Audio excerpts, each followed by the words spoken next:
Welcome to Your Brand Amplified, the podcast where we interview marketers, publicists, and brands to learn their stories, what makes them tick, and tips and tricks that make a difference.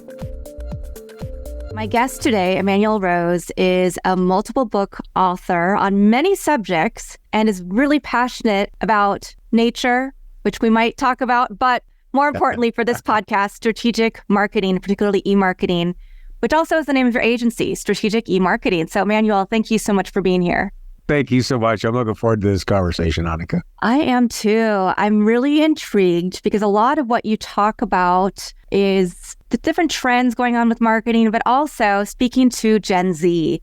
And, you know, there's so many schools of thoughts on this. And I read a lot about you can't just group people and lump them by their generations because, I mean, I think about millennials. Some are in their 40s, families, established careers, and some are younger and just starting out still. So before we get into that conversation, how did you get into e-marketing, digital marketing, this crazy world that now includes AI and all these other things that we're all just still trying to get a handle on? Yeah, I've always been involved in the sales and marketing side of businesses. And I started my first business when I was 19. Oh. I have mail order catalog and I did events, right? So get addresses at festivals and then do a mail order catalog. So that was my entry into sales and marketing, right? I was like the face of the business, and then I was also figuring out what products to get and then how to produce materials to get people to buy things. What kind of festivals? Let's see. So there were always these kind of music festivals and eco-groovy gatherings, you know. So my first company was a hemp retailer. Okay. And this was in like 1990, 1991. Way ahead of time. So it was way early, right? And literally, I would be making hemp bracelets with little beads on them. And, you know, I'd sell 500 in a weekend, you know. How fun. Yeah. So it was cool. It was really a fun way for me as a young man to learn about business and travel a little bit and meet cool people everywhere. And then, I joined another group. We bought a hemp mill. And so I did clothing and those sorts of things. And I morphed it and then as time went on, I was a product manager for an electronics company and been involved in international jewelry business. And then I had two bad experiences. One where I was hired, I had a performance contract and they reneged on my bonus. So I quit that job. The next stop was where they hired me to be a change agent, but they told me for 90 days not to do anything different. After the 90-day period, they fired me. Oh my gosh. So I took myself out to lunch and said, well, what am I going to do? Because this certainly isn't working. And this was about, a little over 13 years ago. And so the big push in social and digital was just getting really unavoidable at that point. And I was like, well, I'm going to build myself as a consultant. I'm going to figure out this social media thing. And I was able to sign a couple clients right away. And then I've just been one chapter ahead for the last 13 years. And I still feel like I'm just one chapter ahead because it changes so fast. Oh my gosh. Yeah, it really does. I know that AI and machine learning has been in the background for a long time, but only I think January and February of this year, it was really in the zeitgeist and people started talking about it and worrying about it and thinking about how it's going to have implications for many, many different jobs, particularly marketers, journalists, students writing papers for schools. For sure. Yeah. Yeah. So like you said, I think I read the first book on marketing and AI in like 2007. Yeah. So, it's been on the horizon, and that, machine learning has been around since the 50s. Obviously, the giant advent of the cloud capacity is what's given us the ability to crunch this massive amount of data.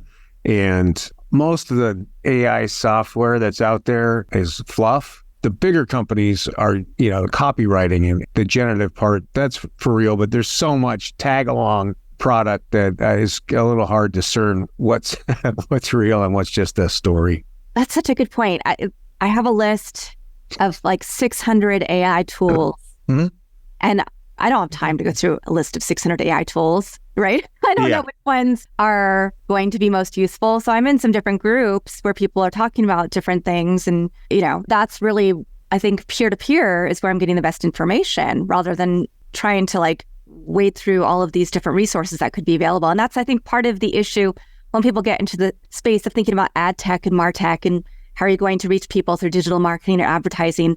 There are so many different platforms you can use. And so it can be hard to figure out how to navigate that, which is where an expert like yourself comes in to kind of set the level set and be the expert who can help clients move forward. Yeah, and I agree. I mean, there's just way too many for any one person really to hold on to. And like you, I'm on these lists and emails, and I get these websites that are cataloging all these tools. Right. And so, for me, the guidance is always, hey, let's pick a spot where you're weak in your staffing, where you have a gap, and then let's go and look at 5 tools in that gap. Like let's say it's content marketing and you need a writer. So we would go and look at Claude and Bard and Chat and then figure out which one of those produces the kind of content with the least amount of input that you need and then the least amount of editing on the back end, right? Yeah. Because the hallucinations and the craziness that comes out still is every iteration. And the prompt writing is the technical challenge. And totally honest, I'm an awful prompt writer. I'm a philosopher and a big picture marketing guy, right? So I don't think like a computer. Mm-hmm. But I have people on my team that work the prompts and figure out how to do it. So you take that gap, you find a couple of platforms to test, figure out where you have the least input, least amount of editing, and then run with it, for a 30-day trial and see how that works for your team and your business case. Nice. So one of the things I wanted to ask you first is about your books, because you are a prolific author. You've written a lot of books. Was it that you didn't see anything in the market that spoke to those topics for the everyday user? You want to talk about what's the first book that you wrote and where you see your journey going now? Yeah, I think, the authenticity, the marketing of Generation Z, I didn't see anything out there that really had taken on that topic yet in a meaningful way. And so I was like, well, I've always wanted to write a book. And, you go through that process of okay, put on the pants, get the cup of tea and, work on that. So that was the first part. And then, the social media edge, which is really about being a social CEO, that was just kind of based on some feedback and questions I had gotten from the Gen Z book and trying to create a user guide and simplify it for, why and how. And the challenge is that the people, my age, the X's and the boomers, we really don't want to be the social CEO, right? We don't want to be on camera. We don't want to be posting to social. So there's a lot of reticence and a lack of desire, number one, even though, I keep trying to make the business case to my clients and everybody who'll listen that you've got to do this. I'm an Xer myself, and 100%. I used to post a lot because it was part of the business. I had a social club in Houston and a retail store, and the things I was doing, I had to be out there and show myself and do photo shoots and all that stuff. Yeah. Right. And now I don't want to post ever. People will say, I haven't seen you post anything. I'm like, yeah, I would rather just do the work. And like you said, be behind the scenes. So how do you bridge that gap between those of us who are still in many ways holding the keys and, but are reticent, but how do you help people and coach them along to become a social CEO? 6 minutes a month. That's what I tell my clients. I just need 6 minutes a month. Really? Yeah. Every Monday morning at 9 a.m., I want to be on the phone with you, get a 90-second take on employee of the month, customer of the month, deployment of the month, product of the month, community service project of the month. One of those topics, give me 90 seconds. I can turn the 30 pieces of content out of that. So, amazing. Okay. So, we just take that Gary Vee style to that short video and get that 90 seconds on the iPhone, push it to the marketing department and let them have their way with it. And that at least starts to build a workflow and some comfort of the simplicity of it, right? In a small commitment. Wow. I think that would be music to everybody's ears and all the people who are listening also. Do you have a specific market segment that you like to work with? I love, like everybody, I love to work with software. I love to work with new products that are super innovative. Mm-hmm. Those are fun stories to tell. They're easy relatively to market. But, I have a client that was one of my first clients that does commercial real estate lending. And, so I've done a lot of finance stuff. I have a background in manufacturing, so I work with a lot of manufacturers. But the manufacturers are probably the slowest. If they're a legacy manufacturer, they've been around for a while. They're the slowest to change. They have a hard time understanding digital and kind of the new landscape. And, you know, they're always like, well, it doesn't really pertain to us because those people aren't really involved in business yet, blah, blah, blah. Even though those guys are 27 years old now. So they're doing initial research, they're administrative assistants, they're assistant buyers, or they might be a buyer, right? So it's that the lack of willingness to transform with the reality that's happening. Yeah. But that's one of the beautiful things I think about my teaching right now, because I teach for the Master's in Digital Media Management program. And I have a couple students who are, you know, a little bit older. They might be on the upper edges of X, or they might be, you know, a bit higher than that. But one of them it's so interesting. Her company is like architectural glass. Oh, yeah. And she is really fine-tuning how her team works with, during the pandemic, she started a podcast. They have magazines. They do social media. And it's one of those industries where I'm like, wow, that is so niche, but I never would have thought. But there is a market for everything. And they need to market themselves, like you said, to people who are out there doing the research. And if they're not keeping up with the trends and the new ways of doing things, they're not going to be able to reach the stakeholders of the future. Yeah, so I love that. I mean, that's a great point. There's the differentiation that you have to have, right? And you got to be accessible to give your message in a way that people want to consume it. And then you're presenting this very authentic voice, which is, you know, the woman who owns it and what her philosophy is. And that's the magic right there. It's simple, but it's not easy. Yeah, let's talk about that, the authenticity point, right? Everybody wants to be authentic. Yeah.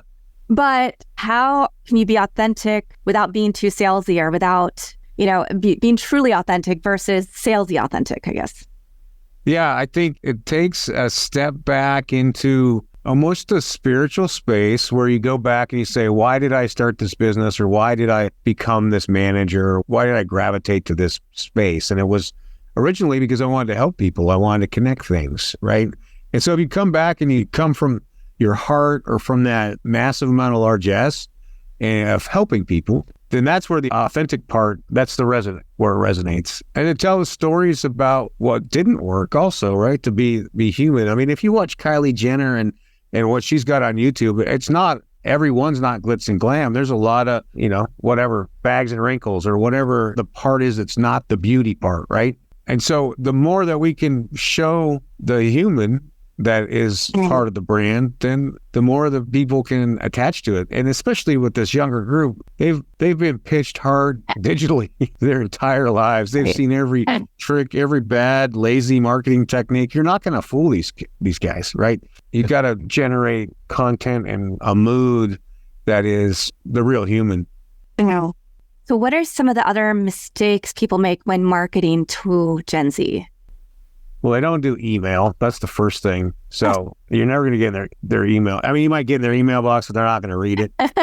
So that's one thing. The other thing is to be too homogenous, right? This is the most racially diverse group of humans in the United States. Almost half are mixed race. So you can't generate anything that's homogenous to any one race, right? You've got to include everybody.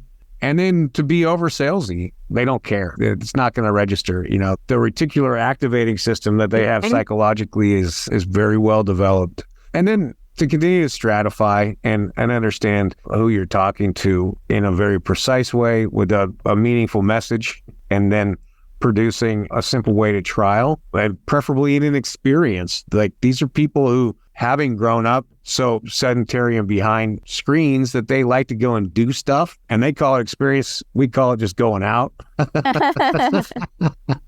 Yeah, experiential marketing. Yeah. Fantastic. What do you see as some of the trends coming up? I'm interested that you flagged email marketing isn't a way to reach Gen Z, but I know that email marketing can still be a really important part of campaigns for other generations. So Absolutely. do you see some overarching trends for 2024, generalist and then specific to Gen Z? Yeah. I think we're going to continue to see an avalanche of material, right? I mean, that's part of the misuse of AI is spray and pray. You know, they're kind of trying to make it look like it's personalized, but it's still pray and spray. You know, my last name's in the lead, or there's a gap and there's a comma where my name should be. You know, this really, I call it lazy marketing, right? Where it's so we're going to see more of that, which means it's going to take more time for small business and medium-sized business to really care for their database and care for their personalization, do more data mining in terms of what products people are coming in on, what products people are buying, and then find the natural upsell, cross-sell, and institutionalization through that. Right. So that it feels natural versus forced. So, right. So that would be the data mining and clean, keeping the databases clean. And I think, video. Mm. I think in some ways they kind of created the video, like we've kept talking about year and year and year. Video is important. It wasn't important. Well, now it is. Everything. And the beauty of video, like we talked about, is that you create a 3-minute video and you can chop out the content for the blog, the email, social posts, all out of that one video. So it really creates a nice workflow. And, the Z's, they're getting through life cycle now where they're in the age to buy a house, buy insurance, and buy cars and have families. So they're going to need to be led into those products. So more education around that from people who are in that kind of midlife product cycle so that you can help them make those buying decisions. They love education, and they're the most educated people that we have in our culture also.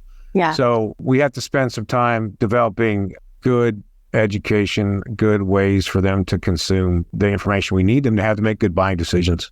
Yeah, that makes me think about, the old thing used to be, you get a good job, you buy the house with a white picket fence, you get the car, you get married, you have the kids, all of that. And I feel like that's all changing so much with these younger generations. And homeownership might not be as important, but if they are going to buy a home, then you're right. Having the education, the financial literacy to make informed decisions at the right time and the right moment is going to be so important, because then hopefully they won't make some of the mistakes that we all did.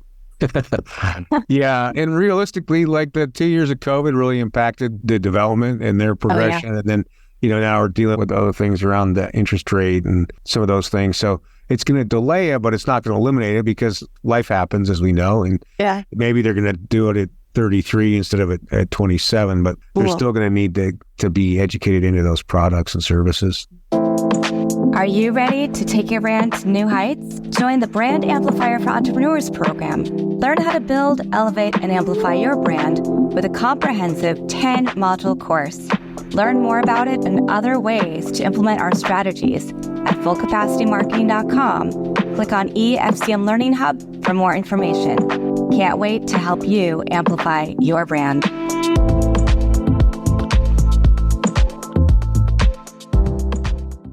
Well, you mentioned that email isn't really a great format for Gen Z. What about text marketing and websites? Are those still important, or is it all social media? I think social obviously is super important. And they, what I've seen is that the TikTok's still a great way to generate leads out of that group. Not so much text. They consider that their personal space from the research that I've done. So that's interruption marketing and not going to get the best results unless it's something like, like the Friday night 2-for-1 drinks or something that's very immediate. But they as a group consider it interruption marketing and don't value it. But yeah, social user-generated content continue to be important, which is, that kind of influencer style. And then SEO and self-educating platforms continue to be important because, like all of us, they're on the web doing research to find whatever that next thing is. Yeah. Do you have any case studies you'd love to share with a client who you used your techniques for social and marketing and they really were transformed through working with you, whether it was for Gen Z or any generation, really? Yeah, I think I'm seeing that's exciting right now is I have a regional gym chain, health club chain. And so it's a combination, right? It's really a 3-generation experience in a gym, and especially in this market. So there's, the university, and there's university clubs. And then there's like outside of town, there's another town that's the retirement town and the retirement club. And so splitting out and targeting correctly through social media and social media ads to the correct demo with the correct offers. And, we've increased the sales in a way that is surprising, not just to the client, but also to me because of the preconceived ideas that we had about seasonality. Wow. And we're seeing that gym memberships aren't just fall and summer phenomena anymore. It's pretty much we can generate leads and sales all year round through the consistency in social posts and pay-per-click ads. And then for the older us old timers, we still get the email and still react to the email. Right? Oh, that's really cool. I love that. And I love that you have had to create a multi-pronged approach for the different generations that are the target markets as well. Yeah, even to the point of, still doing some direct mail with the postcards, in store, in club signage. And so we're still in a multi-channel world. And I think that's really the challenge for us that have lived through this transition to digital, is that it's so multi-channel. But I think the old timers, we still have a few more tricks than the kids who are in college right now, because I do know how to do postcards. And I do have designers that could do postcards for me. Yeah, well, and that is something I think people don't always think about, is the power of direct mail and also out of home. So thinking about, digital billboards, having bus transit shelter posters that are keyed into the, certain bus routes for people who might not be using cars as transportation. Yeah. Yeah. Yeah. And even to the point of printing physical books and we use that as a premium for the personal training clients, for instance, for the holidays, things like that. Yeah. Yeah, nice. What about blogging? I love it. It's still critical. We still have to get SEO. We still have to have content for email and social posts. So blog and keyword research and latent semantic indexing, still critical activities. And, I don't know, this kind of mid-form, it's like 800 to 1,500 word blog posts, and then building out these bigger lead magnets that are, the ebook style, so that you have a way to psychographically zero in on what your prospects are looking for. Nice. Yeah, and I love that you tied that back to the SEO, because that is so important. Search, right? Do you think, because we talked about video in terms of being important for social, do you think that video SEO is more important or relevant than other SEO methods these days, or equally? I think it's equal right now. It is important, and it is a primary way that we learn. And if you're able to draw your education platform into YouTube and others, then you're going to be able to get those eyeballs, especially the younger eyeballs. Yes. Yeah. Fantastic. And I want to change topics a little bit to the younger generations as employees. What do you think they look for? And what are some of the ways of future work that we need to be thinking about as we're starting to employ younger people who might have different ideas of what it means to show up to work, different ideas of what it means to have that, elusive work-life balance? Yeah. Well, it's interesting because as a group, these are committed to making money and they want to work. Well, they do have a different perspective on being in a place at a time for a set amount of hours, right? So that's the challenge. I think that we're going to have to, if it's a brick and mortar, you're going to have more people working less hours. I think that's one thing, because they're not going to want to pull the 40 to 50 hour work weeks. They're going to want to make the 40-hour wages, but not work the 40-hour work week. And then since they are so committed to education, it's important that you hire them with a training plan and an acceleration into being in a leadership role, because they all think that they're leaders, right? And so it's important that we foster that and give them a work plan immediately.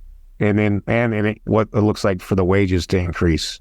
I was just talking to a client about that today, and they're like, my marketing person wants to go and work for the county because they are going to be able to, be in a leadership role in 2 years or something. And so I'm like, well, let's stair step this thing out and give them a similar work plan and give them whatever you need to give them in order to keep them, because it's challenging, as we know, to get staff, keep staff, and it's expensive to train. Yeah. I mean, I will admit it's much easier for me when I have a work plan as well, even as a VP of an agency, knowing what my different project responsibilities are for each of our projects, and then how much of my time is going to be carved out for other aspects of work. Yeah. It's important because, for me, I have a daughter, I teach university, I have other things that maybe the Gen Z is not thinking about, but it's definitely a shift for those of us who are hiring and thinking about training up younger generations and making sure that they're getting the skills they need, that they have, the work-life balance or whatever, but then they're also going to be able to take over someday, because I think every day there are more and more, whether it's a nonprofit or small businesses where they've had one established CEO and who's the founder. Yeah. All of these organizations are going to be looking for people to take them over. It's true. And I think it's interesting because, if you think just about that being that age, whatever, that, like 19 to 30, I mean, I thought I knew a lot more than I actually Yes. did. Right. And so I think it's the challenge for those of us who are in leadership positions is not to just discount them and say, here's all these stereotypes, but to say, wow, I do remember when I was a knucklehead like that too. And I want to mentor this person. And, 1 out of 3 might stay, but 2 out of 3 are going to leave and go become a professional slackliner or something, who knows what it is. So you have to go in with the eyes wide open on that. Yeah, I'm laughing because you started out selling things at festivals and I started out promoting DJs and clubs. So I'm thinking back to that time in my life. I'm like, yeah. I was that person. And then I went, the other way. That's part of the life cycle, right? That's part of what you need to do is go and travel and meet people and see what the world's about and what you like and don't like. And then you can start to make some grounded decisions. Yeah, grounding. That's a really great word. Yeah. I also think about other professors who've had students graduate with their masters, get to a great job. And I had one professor tell me that one of his students called him and said, okay, I'm at my desk. Here's what I'm supposed to do. What do I do next? So it gives me a pause and a cause for concern in terms of how are we, education is so important, but are we educating them on the right things to really be the future of work? Yeah, no, I think that's a good point. And that's why I think this idea of mentoring them is so critical, because I think developmentally, I think they're 2 or 3 years behind age of what we were used to when we grew up, maybe, 2 or 3. Yeah. And with a little bit bigger impression of what their capacity is than what they're able to actually produce. So it's important that they have, probably a peer buddy to help them what to do. And then that they have a professional that's a supervisor that's mentoring them on how to make things happen in the world, not just in their head. Right. Okay. So the next question I want to ask, because I feel like we've had such a robust conversation and covered so much today already, but I really want to talk about the future of e-commerce and also how to pick the right agency, because there are a lot of agencies out there. Not every agency is the right fit for a specific client. Yeah. So what is your approach and what are some things that you recommend to people who are looking to hire?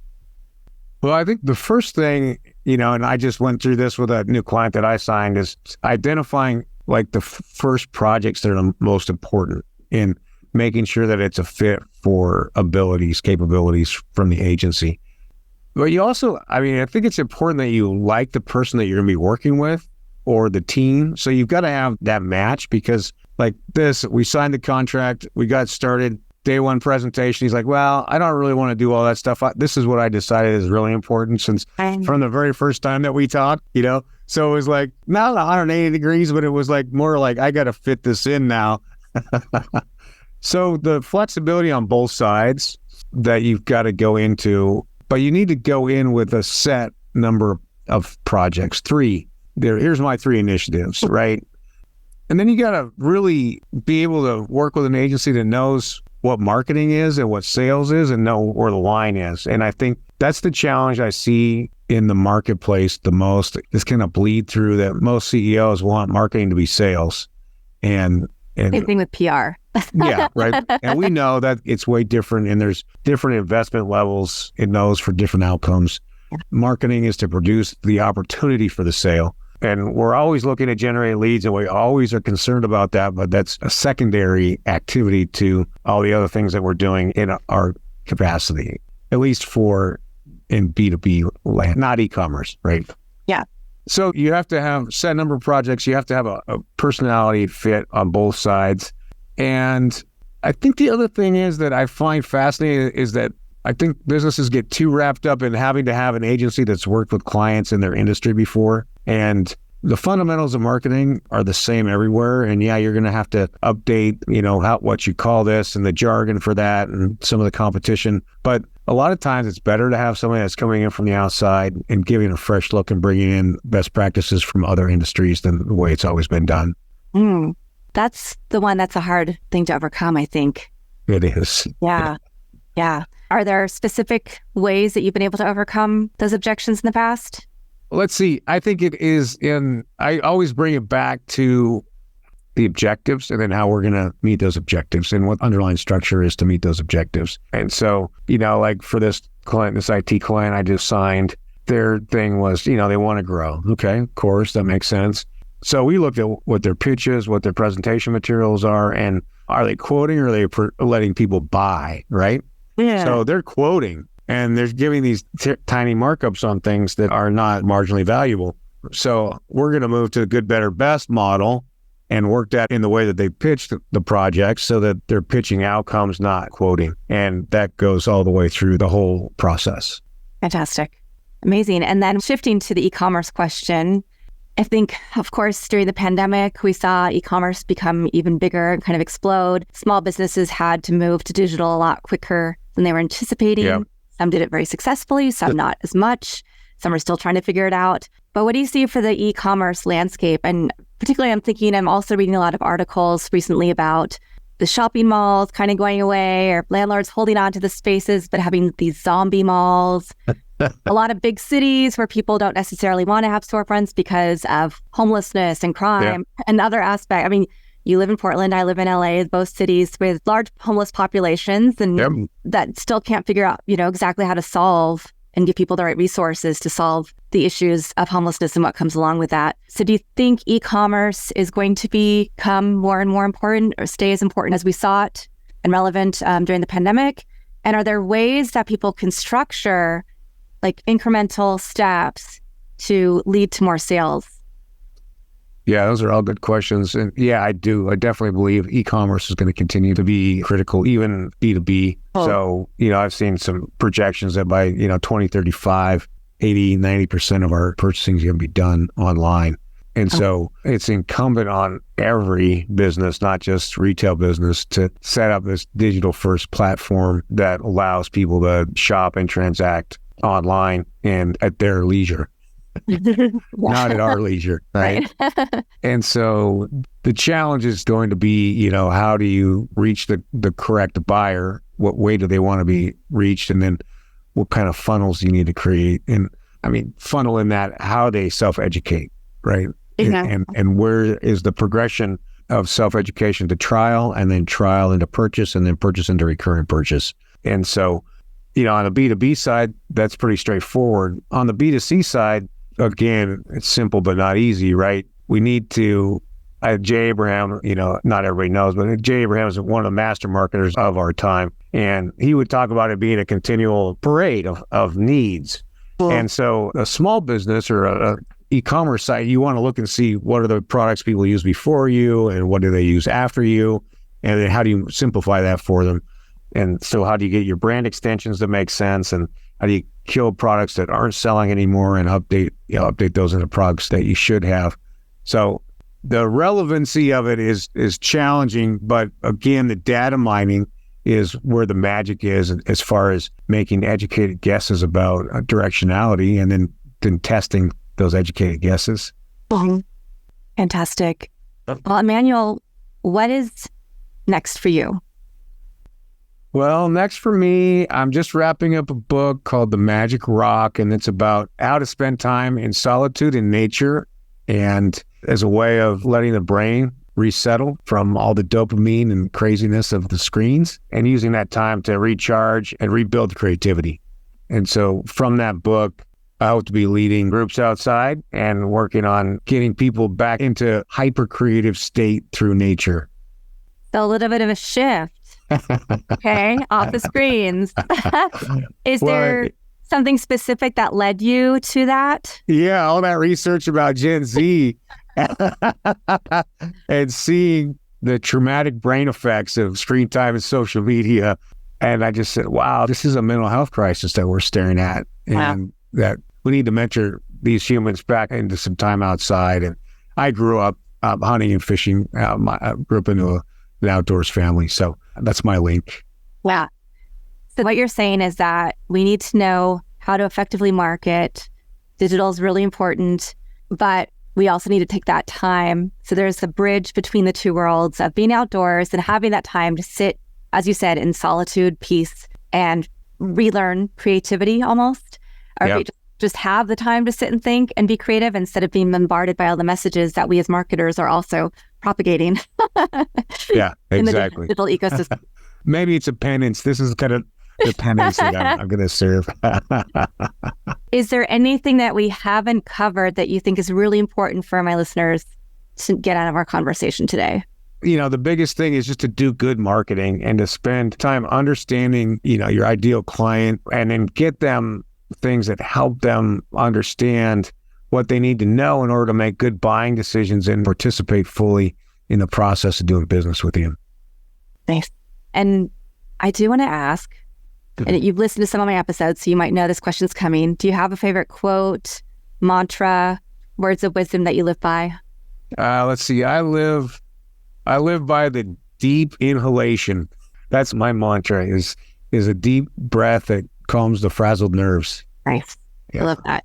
Yeah. Fantastic. This has been a really fun conversation.